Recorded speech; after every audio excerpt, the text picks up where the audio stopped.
Bismillahirrahmanirrahim. Assalamualaikum warahmatullahi wabarakatuh.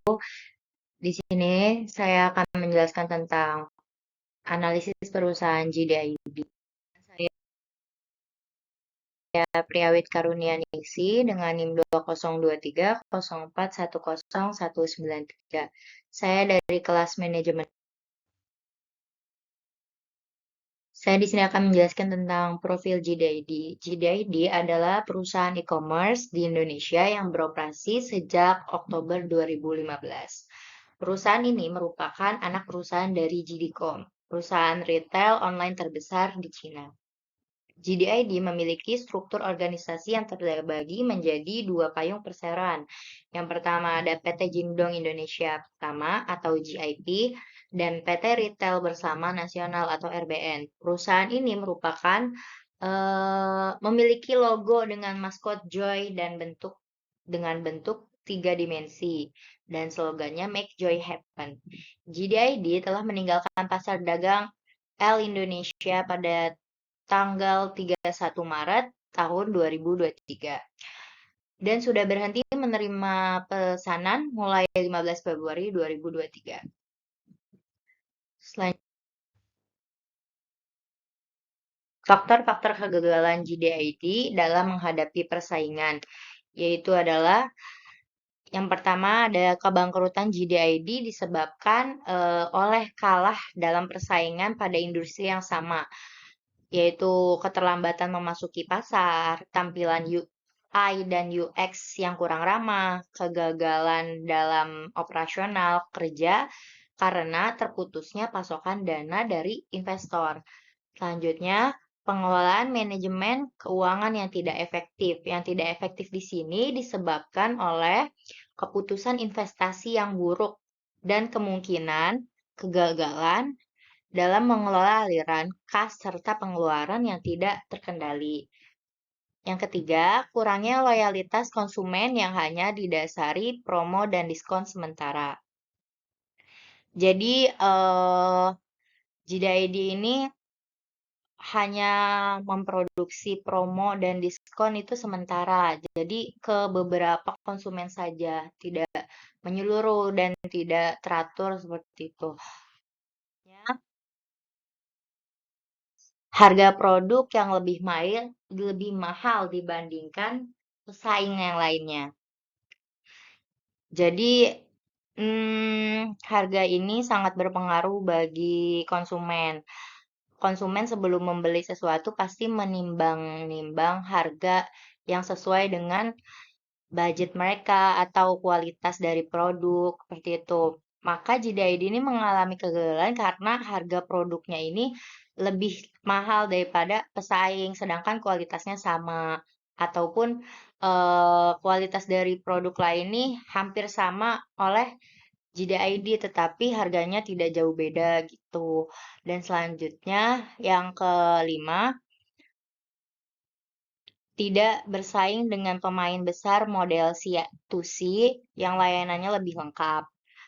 Dan selanjutnya persaingan sengit atau ketat dengan marketplace lain, terutama dengan pemain besar seperti Tokopedia, Shopee, dan Lazada.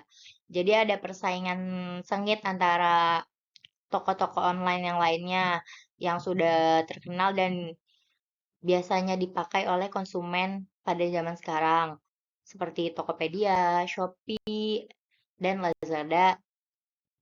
Selanjutnya, yang ketujuh, tren konsumen.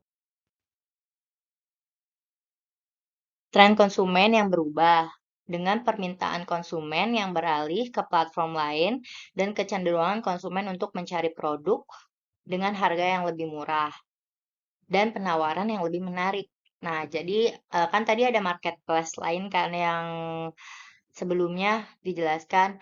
Jadi konsumen itu sudah beda tren sekarang. Jadi peminat itu lebih menggunakan platform yang seperti Shopee atau Lazada karena dari diskon mungkin atau dari penawarannya itu lebih menarik gitu dan harga itu lebih murah dengan kualitas yang standar atau malah ingin menyaingi produk GDID gitu. Jadi tren konsumen ini sudah berubah gitu. Selanjutnya, kurangnya pemahaman yang mendalam tentang kondisi pasar dan keuangan. Ini yang menyebabkan GDID tidak dapat mengantisipasi dan menanggapi perubahan yang cepat dan ekosistem e-commerce. Jadi, kurang menginovasi dan kurang berkembang dari pemahaman GDID tentang kondisi pasar atau keinginan konsumen atau pengelolaan keuangan itu kurang tepat atau kurang tertinggal oleh zaman seperti itu. Selanjutnya, langkah yang sebaiknya diambil untuk bangkit dari keterpurukan GDID. Di sini yang pertama, poin pertama adalah mengurus manajemen keuangan yang efektif, seperti memperbaiki keputusan investasi yang buruk dan mengelola aliran kas serta pengeluaran pengeluaran dari produk-produk tersebut atau pengeluaran perusahaan tersendiri itu terkendali.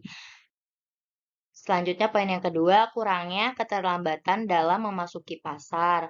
Kurangi keterlambatan dalam memasuki pasar dengan memperbaiki tampilan UI atau UX yang kurang ramah.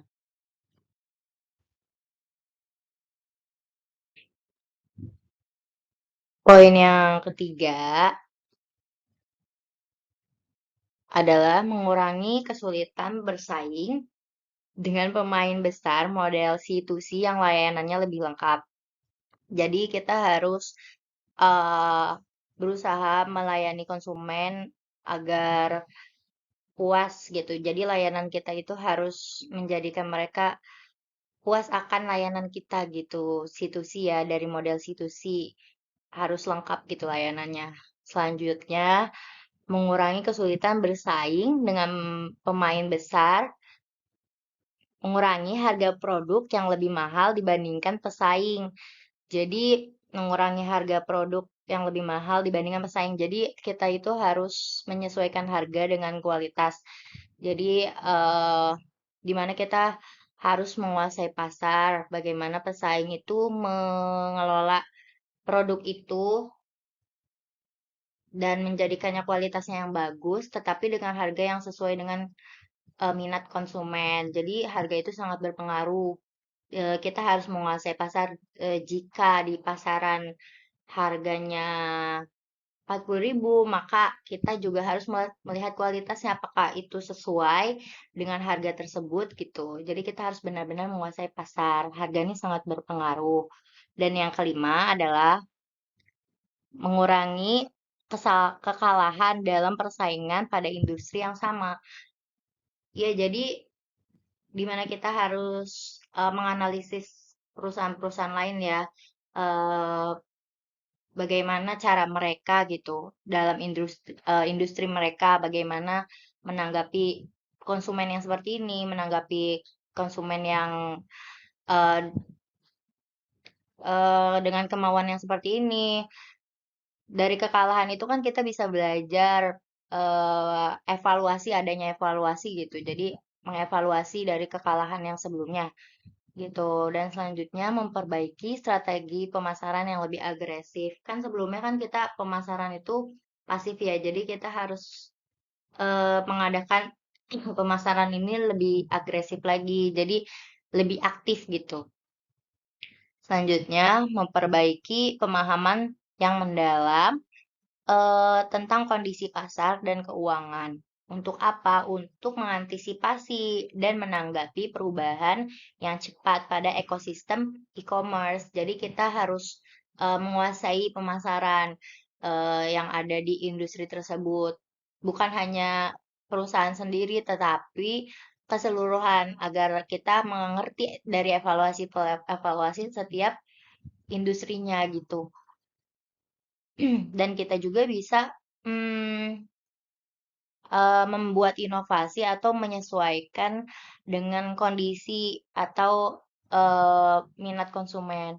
Dan selanjutnya, mengurangi permintaan konsumen yang beralih ke platform lain dan kecenderungan konsumen untuk mencari produk dengan harga lebih murah dan penawaran yang lebih menarik. Jadi, tren zaman sekarang kan lebih ke platform yang tadi yang Shopee, Lazada, atau Tokopedia. Jadi bagaimana caranya kita menambah peminatan dari permintaan konsumen itu beralih ke platform kita gitu. Jadi kecenderungan konsumen tuh lebih ke platform kita untuk mencari produk dengan yang harganya affordable, murah gitu dengan kualitas yang baik. Jadi di mana ada harga, ada kualitas gitu. Dan serta dengan penawaran yang lebih murah atau efektif. Jadi sesuailah dengan kualitas gitu.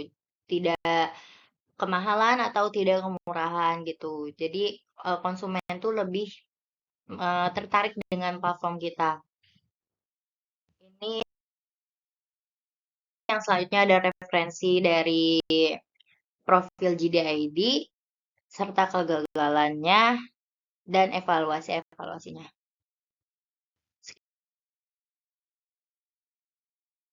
Sekian dari saya. Wassalamualaikum warahmatullahi wabarakatuh.